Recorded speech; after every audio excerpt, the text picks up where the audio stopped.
Subscribe कीजिए बीना के अवधि गीत चैनल को और बेल आइकन को दबाइए हमारी वीडियो सबसे पहले देखने के लिए। कहीं वहाँ पे उपजइया गरी चंदन, कहीं वहाँ बिलहरी के पानी हो, कहीं वहाँ पे जन्मी है सीता रनियवा, कहीं वहाँ पे श्री भगवानी हो, कहीं वहाँ पे उपजइया गरी चंदन, कहीं वहाँ बिलहरी के पानी हो, कहीं वहाँ पे जन्मी है सीता रनियवा, कहीं वहाँ पे श्री भगवानी हो, भिटवा पे उपजइया गरी चंदन और बेलहरी के पानी हो, भिटवा पे उपजइया गरी चंदन और बेलहरी के पानी हो। राजा जनक घर सीता करिनेवा, दशरथ घर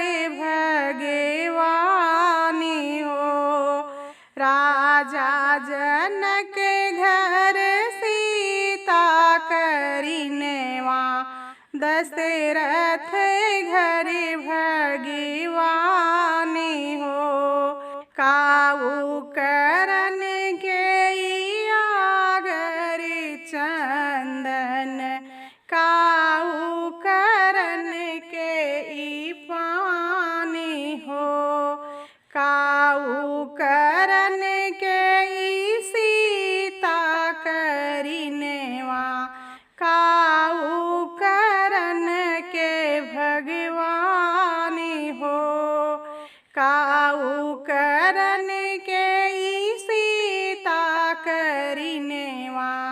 काऊ करन के भगवानी हो, माथे लगावा गरी चंदन, पूछे बेलहरी के पानी हो, माथे लगावा गरी चंदन, पूछे बेलहरी के पानी हो, बियहई के जन्मी सीता रनियवा, सृष्टि रचन भगवानी हो, बियहई के जन्मी सीता रनियवा, सृष्टि रचन